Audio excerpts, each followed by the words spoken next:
గురుస్వామి నొదలకయ్యో. కన్యస్వాములు మీకే, కన్యస్వాములకు తెలియదు కదా గురుస్వామి. కన్యస్వామి వదలకయ్యా వదలకయ్యో. గురుస్వామి వదలకయ్యో, కన్యస్వామి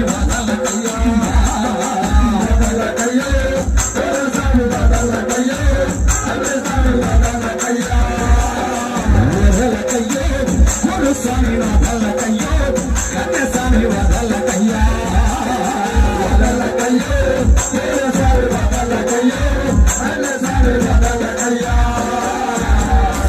ఎందుకు వదలొద్దంటున్నాం స్వామి శరణం? గురుస్వామిని ఎందుకు వదలొద్దంటున్నాం? మాల వెయ్యాలన్నా, మాల వెయ్యాలన్నా